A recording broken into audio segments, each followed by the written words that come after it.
Hello అండి. ఈ వీడియోలో క్వీన్ ఆఫ్ టీయర్స్ ఎపిసోడ్ 9 చూడబోతున్నాం. లాస్ట్ ఎపిసోడ్ ఎండింగ్లో హీరోయిన్ వాళ్ళ ఆస్తులు మొత్తం పోతాయి. సో హీరోయిన్ ఫ్యామిలీ మొత్తం రిటర్న్ ఇంటికి వెళ్తూ ఉంటే ఫ్రంట్ గేట్ దగ్గర క్వీన్స్ గ్రూప్ వల్ల నష్టపోయిన వాళ్ళందరూ ప్రొటెస్ట్ చేస్తూ ఉంటారు. అప్పుడే సెక్రటరీ హీరోయిన్ వాళ్ళ మదర్కి కాల్ చేసి బ్యాక్ గేట్ దగ్గరికి రమ్మంటుంది. సో వాళ్ళు కార్లో బ్యాక్ గేట్కి వెళ్ళి కార్ దిగితే ఆ సెక్రటరీ, మీకు తెలిసినట్టు చైర్మన్ కోమాలో ఉన్నారు కాబట్టి అతని సెకండ్ వైఫ్కి పవర్ ఆఫ్ అటర్నీ ఉంది.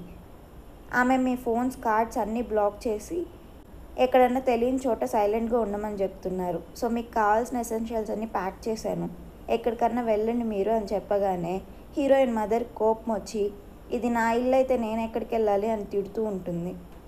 అప్పుడే హీరో అక్కడ వ్యాన్తో వచ్చి, త్వరగా ఎక్కండి, అదర్ సైడ్ కెమెరాస్తో రిపోర్టర్స్ మీకోసం వెయిట్ చేస్తూ ఉన్నారు, త్వరగా రండి అని పిలవడంతో హీరోయిన్ ఫ్యామిలీ మొత్తం ఆ వ్యాన్ ఎక్కుతుంది. అప్పుడు హీరో, మీ పొజిషన్స్ మీ ప్రాపర్టీస్ అన్నీ తిరిగి రావాలంటే లా సూట్ వేయాలి, బట్ అది సెటిల్ అవ్వడానికి టైం పడుతుంది, సో కొంచెం మీరు వెయిట్ చేయాలి అని చెప్తాడు. అతని వైఫ్ అండ్ కొడుకుని మిస్ అవుతూ హొంగ్సోచుల్ చాలా ఫీల్ అవుతూ ఉంటాడు. ఆ తర్వాత హీరోయిన్ ఫ్యామిలీని మొత్తం విలేజ్లోనే అతని ఇంటికి తీసుకెళ్తాడు. హీరోయిన్ ఫ్యామిలీని అలా సడన్గా చూడడంతో హీరో ఫ్యామిలీ మొత్తం షాక్ అవుతుంది.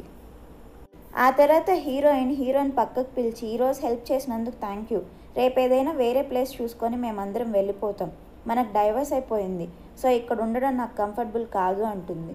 అప్పుడు హీరో, నేను చూసుకోవాల్సిన పనులు చాలా ఉన్నాయి, నువ్వు ఇక్కడే ఉంటే నీ గురించి నేను తక్కువ వరి అవ్వగలుగుతాను, సో ఇక్కడే ఉండండి అంటే హీరోయిన్, నా గురించి వరి అవ్వడం స్టాప్ చేయి, నాకు నా ఫ్యామిలీకి ఏం జరిగినా నువ్వు పట్టించుకోవద్దు అంటుంది. అప్పుడు హీరో, ఇప్పుడు అది కుదరదు, నువ్వు ఫుల్గా కంప్లీట్గా రికవర్ అయ్యాక థింగ్స్ అన్నీ సెటిల్ అయ్యాకనే నీ గురించి వరి అవ్వడం స్టాప్ చేస్తాను, అప్పటి వరకు ఇది ఇంపాసిబుల్, సో కొన్ని డేస్ మీరు ఇక్కడే స్టే చేయండి అని చెప్తాడు.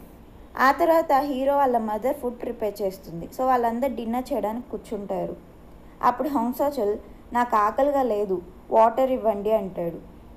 సో వాళ్ళు వాటర్ ఇస్తూ ఉంటే, ఇది వాటర్ కాదు, నాకు సీల్డ్ వాటర్ కావాలి, బ్రాండెడ్ మినరల్ వాటర్ కావాలి అని అడుగుతాడు. అప్పుడు హీరోయిన్ అతన్ని కొట్టి, వాళ్ళు ఇచ్చిన వాటర్ తాగు అంటుంది. అందరి ముందు ఆమె అంత గట్టిగా కొట్టడంతో వాళ్ళందరూ షాక్ అవుతారు. హొంగ్సోచుల్ కామ్గా వాళ్ళు ఇచ్చిన వాటర్ చాలని చెప్తాడు. హీరో వెంటనే, ఆమె నన్ను అలా కొట్టదు అని చెప్తాడు.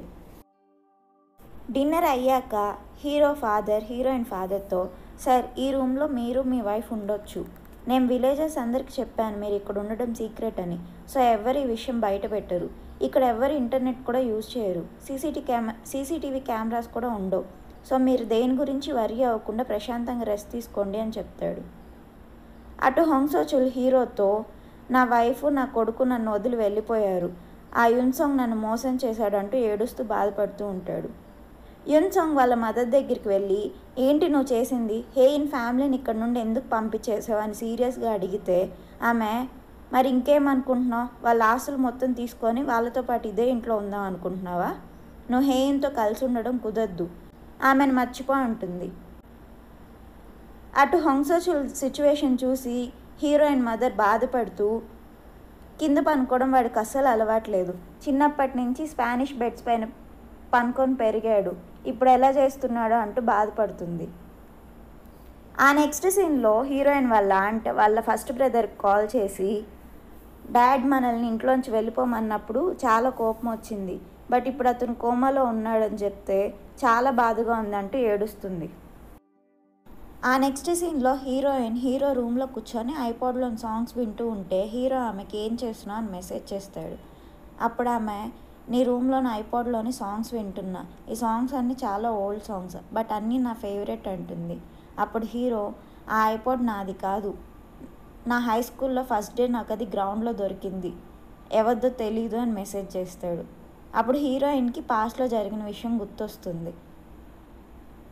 హై స్కూల్లో ఉన్నప్పుడు హీరోయిన్ ట్రాన్స్ఫర్ అయ్యే ముందు లాస్ట్ డే రోజు గ్రౌండ్లో కింద పడిపోయినప్పుడు ఐపాడ్ కింద పడిపోతుంది అనమాట. అప్పుడు వచ్చి హెల్ప్ చేసిన అతను హీరో అని ఆమెకు అర్థమవుతుంది. సో ఆమె కావాలని, అయితే ఈ ఐపాడ్ ఓనర్ చాలా ప్రిటీ అయిన అమ్మాయి అయి ఉంటుంది, అందుకే ఇన్ని ఇయర్స్ అయినా నువ్వు దీన్ని పడేయకుండా ఇలాగే ఎత్తిపెట్టున్నావు కదా అని మెసేజ్ చేస్తుంది అతనికి. హీరో వెంటనే అక్కడికి వచ్చి ఐపాడ్ తీసేసుకొని, అలాంటిదేం లేదు, అసలు దీని ఓనర్ ఎవరో నాకు గుర్తులేదు, గ్రౌండ్లో పడుంటే తీసి పెట్టాను అంతే, దీని గురించి నువ్వేం పట్టించుకోవద్దు అని పక్కన పెట్టేస్తాడు. హీరోయిన్కి కోపం వచ్చి, సరే నీకేం గుర్తులేదు కదా, ఇంక వెళ్ళు, నిద్రపోతాను, నువ్వు కూడా వెళ్ళి నిద్రపో అంటుంది. ఆ నెక్స్ట్ మార్నింగ్ హీరోయిన్ నిద్రపోతూ ఉంటే హీరో బయటకు వెళ్ళే ముందు అక్కడికి వచ్చి ఆమె నిద్ర డిస్టర్బ్ అవ్వకుండా ఉండాలని చెప్పి కర్టెన్ వేసి వెళ్తాడు. ఆ తర్వాత హీరోయిన్ వంట విషయంలో హెల్ప్ చేయాలని కిచెన్లోకి వెళ్తుంది. అక్కడ హీరో మదర్ కుకింగ్ స్కిల్ చూసి ఆమె ఆశ్చర్యపోయి, మీరు చాలా అమేజింగ్, ఇంత బాగా ఎలా చేస్తున్నారు అంటూ మాట్లాడుతూ ఉంటుంది. వాళ్ళిద్దరు అంత క్లోజ్గా మాట్లాడుకోవడం చూసి హీరోయిన్ మదర్కి జెలస్ వస్తుంది. ఆ తర్వాత ఆమె బయటకు వెళ్ళి వాళ్ళ సిస్టర్కి కాల్ చేసి, మీ విల్లా ఖాళీగానే ఉంది కదా, మేము వచ్చి అక్కడ కొన్ని డేస్ స్టే చేయొచ్చా అని అడిగితే వాళ్ళ సిస్టర్ ఒప్పుకోదనమాట. అప్పుడు హీరోయిన్ మదర్ కోపం వచ్చి, మీ బిజినెస్ ఫెయిల్ అవుతున్నప్పుడు మీకు మేమే కదా హెల్ప్ చేసింది, ఇప్పుడు తిరిగి మాకు హెల్ప్ చేయడానికి నీకేమంత కష్టం, ఎందుకు కుదరదంటున్నావు అని ఫోన్ పెట్టేస్తుంది.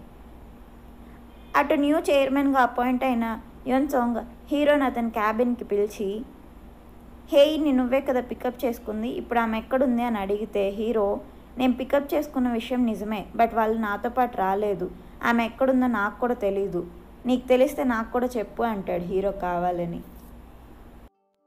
అటు హీరో ఆ సీసీటీవీ సర్వీస్ సెంటర్ ఓనర్ని కనిపెట్టి అతని దగ్గర నుండి బ్యాకప్ వీడియో తీసుకొని చూస్తాడనమాట.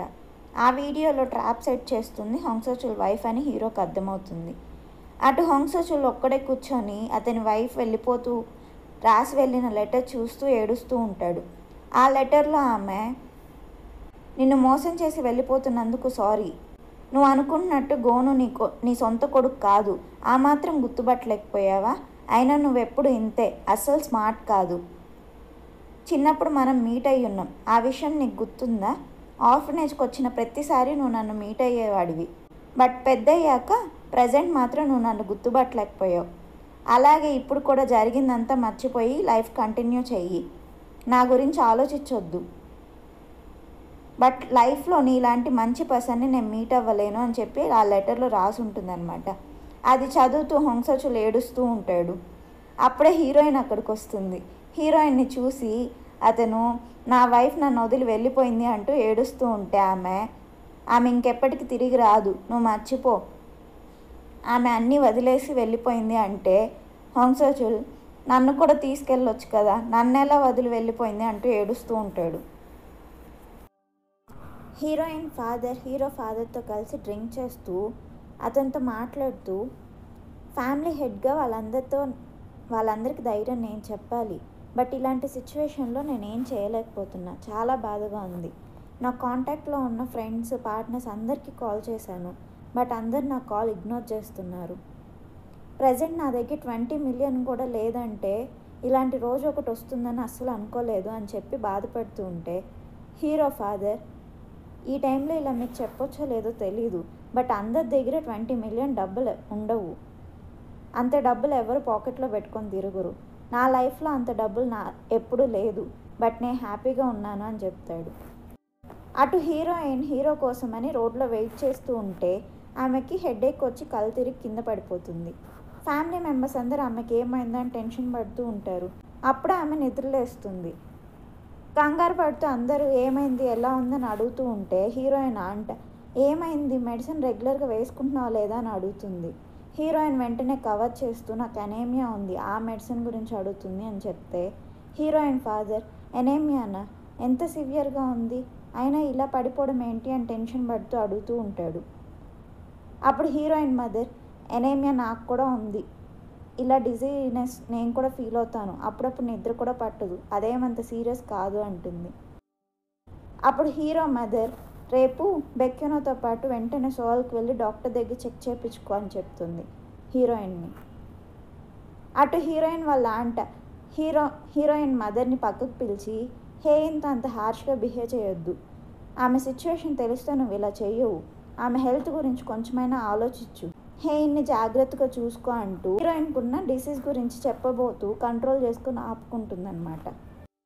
హీరోయిన్ కళ్ళు తిరిగి పడిపోయిందని హీరో తెలుసుకొని వెంటనే ఇంటికి వచ్చి, ఇప్పుడు ఎలా ఉంది, అంతా ఓకేనా, రేపు అపాయింట్మెంట్ తీసుకున్నాను, వెళ్ళి డాక్టర్ని మీట్ అవుదామని చెప్తాడు.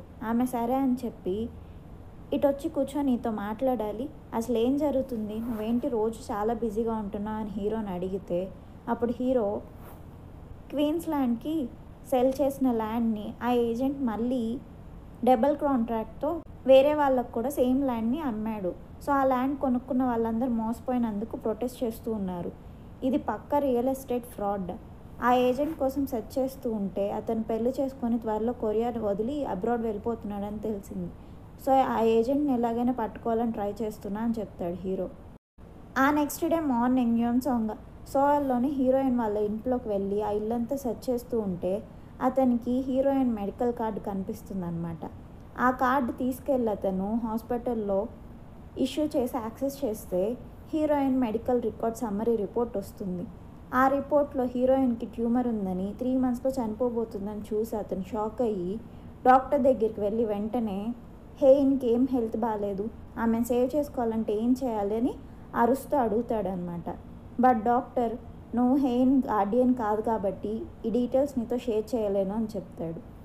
అదే టైంలో హీరోయిన్ అండ్ హీరో కూడా హాస్పిటల్ రీచ్ అయి ఉంటారనమాట. హీరోయిన్ చెకప్ కోసమని వెళ్ళుంటుంది. అప్పుడు వెంటనే హీరో అక్కడికి వచ్చి యూన్సాంగ్ డాక్టర్ దగ్గరికి వచ్చాడంట. నువ్వు ఇక్కడ ఉన్నావు అని అతనికి తెలిసిపోతుంది, డాక్టర్ నాకు ఇప్పుడే కాల్ చేసి చెప్పారు అని చెప్తాడు. నెక్స్ట్ సీన్లో యూన్సాంగ్ వాళ్ళ మదర్ దగ్గరికి వెళ్ళి నేను హేయిన్ని తిరిగి తీసుకొస్తాను, మళ్ళీ ఆమెనే సీఈఓ చేస్తాను అని చెప్తే ఆమె ఇలాంటి పిచ్చి పిచ్చి డెసిషన్లు తీసుకోవద్దు, నేను చైర్మన్ని చాలా బాగా చూసుకుంటాను, అతను ఎప్పటికీ స్పృహలోకి రాకుండా చూసుకుంటాను, అతను కోమాలో కంటిన్యూ అయినన్ని రోజులు పవర్ ఆఫ్ అథారిటీ నా చేతుల్లో ఉంటుంది, సో నేను చెప్పిన మాట విను అంటుంది. ఆ నెక్స్ట్ మూమెంట్ ఆమె బయటకు వెళ్ళి లోపలికి వచ్చి చూసేసరికి యూన్సాంగ్ చైర్మన్ని తీసుకువెళ్ళిపోయి ఉంటాడనమాట. అటు హీరో కార్ని ఎవరో కొంతమంది చేస్ చేస్తూ ఉంటారు. విలేజ్లో హీరోయిన్ హీరో కోసం వెయిట్ చేస్తూ అతనికి కాల్ చేస్తూ ఉంటుంది. అప్పుడు ఆమెకి రోడ్ ఆపోజిట్లో ఎవరో ఒక పర్సన్ ఫోన్తో నిలబడి ఉంటే ఆమె అది హీరో అనుకొని బెక్యూన్ అంటూ పిలుస్తూ అక్కడికి వెళ్ళి చూసేసరికి అక్కడ ఉన్నది యూన్సాంగ్ అనమాట. హీరో కార్ని చేస్ చేస్తూ వచ్చింది ఆ ల్యాండ్ అమ్మిన ఏజెంట్. అతను హీరో కార్ని స్టాప్ చేసి నేను ఎంచక్క పెళ్లి చేసుకొని కొరియా వదిలి అబ్రాడ్ వెళ్ళిపోదాం అనుకుంటే నువ్వు వచ్చి ఎందుకు థింగ్స్ అన్ని కాంప్లికేట్ చేస్తున్నావు, నా పైన కేసు ఎందుకు వేస్తున్నావు అని అరిచి హీరోతో ఫైట్ చేయడం స్టార్ట్ చేస్తాడు. అతనితో పాటు వచ్చిన రౌడీలందరూ హీరోతో ఫైట్ చేస్తూ ఉంటారు. తర్వాత ఏం జరుగుతుందో నెక్స్ట్ ఎపిసోడ్లో చూద్దాం. Thank you for watching.